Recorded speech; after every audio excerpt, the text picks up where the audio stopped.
السلام علیکم ورحمۃ اللہ وبرکاتہ۔ محترم ناظرین، ذی الحجہ کا مبارک مہینہ شروع ہونے جا رہا ہے، اور ذی الحجہ کا مہینہ شروع ہوتے ہی ہر مسلمان کے دل میں قربانی کی خوشی پیدا ہو جاتی ہے۔ اس موقع پر حدیث پاک میں ایک خاص عمل کی ہدایت دی گئی ہے جس سے بہت سے لوگ غفلت برتتے ہیں۔ اس لیے اس سلسلے میں ایک حدیث پاک آپ کی خدمت میں پیش کرتا ہوں۔ آپ خود بھی سنیں، دوسروں کو بھی شیئر کریں، اور ہو سکے تو چینل کو سبسکرائب بھی کر دیں۔ حضرت ام سلمہ رضی اللہ تعالی عنہ فرماتی ہیں کہ رسول اللہ صلی اللہ علیہ وسلم نے ارشاد فرمایا کہ جب ذی الحجہ کا پہلا عشرہ شروع ہو جائے، اور ایک روایت میں ہے کہ جب ذی الحجہ کا چاند نظر آ جائے اور تم میں سے کوئی قربانی کرنے کا ارادہ رکھتا ہو، تو جب تک قربانی نہ دے دے اس وقت تک وہ بال، ناخن یا کھال کا کوئی حصہ نہ کاٹے۔ اس حدیث کی روشنی میں فقہائے کرام نے فرمایا ہے کہ ذی الحجہ شروع ہوتے ہی قربانی کرنے تک بال، ناخن وغیرہ نہ کاٹنا مستحب ہے، اور یہ استحباب صرف ان لوگوں کے لیے ہے جو قربانی کرنے کا ارادہ رکھتے ہیں، اور قربانی نہ کرنے والے بھی اگر اس پر عمل کریں گے تو بعض اکابر فرماتے ہیں کہ اللہ تعالیٰ سے امید ہے کہ وہ بھی ثواب سے محروم نہیں رہیں گے۔ یہاں پر یہ بات ذہن میں رکھیں کہ بال وغیرہ نہ کاٹنا زیادہ سے زیادہ مستحب ہے، واجب اور ضروری نہیں ہے۔ لہذا اگر کوئی بال وغیرہ کاٹ لے تو کوئی حرج نہیں، اور اس کی قربانی پر بھی کوئی اثر نہیں پڑے گا۔ لیکن اگر زیر ناف بال اور ناخن کاٹے ہوئے 40 دن یا اس سے زیادہ ہو رہے ہو تو ایسی صورت میں صفائی کرنا ضروری ہے۔ بہرکیف ان دنوں میں بال وغیرہ نہ کاٹنے کا جو حکم دیا گیا ہے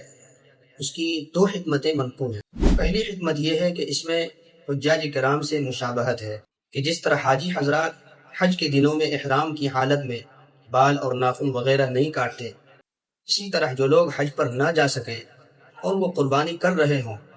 تو وہ بھی کچھ حد تک ان حاجی حضرات کی مشابہت اختیار کر لیں، تو امید ہے کہ اللہ تعالیٰ اپنی اس رحمت کا کچھ حصہ انہیں بھی عطا فرما دے جو حاجی حضرات پر نازل ہوتی ہے،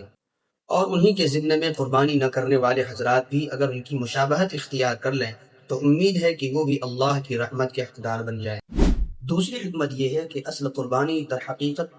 اپنی جان کو اللہ تعالیٰ کے لیے پیش کرنے کا جذبہ ہے۔ سیدنا حضرت ابراہیم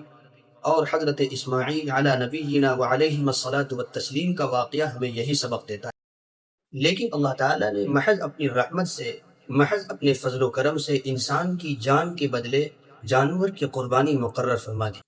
تو گویا قربانی کے جانور کا ہر جز قربانی کرنے والے کے ہر جز کا بدلہ ہے۔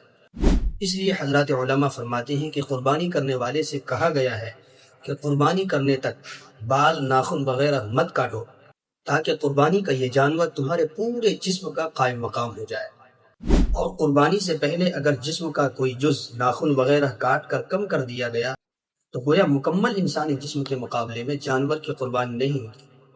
جبکہ جانور انسانی جان کا فدیہ قرار پا چکا تھا۔ اس لیے مناسب معلوم ہوا کہ قربانی اور نزول رحمت کے وقت انسان کا کوئی عضو اور جز کم ہو کر اللہ تعالیٰ کی رحمت اور فیضان الہی کی برکات سے محروم نہ رہے، تاکہ اس کو مکمل فضیلت حاصل ہو اور وہ مکمل طور پر گناہوں سے پاک۔ اسی لیے نبی کریم صلی اللہ علیہ وسلم نے بال وغیرہ نہ کاٹنے کا حکم فرمایا ہے۔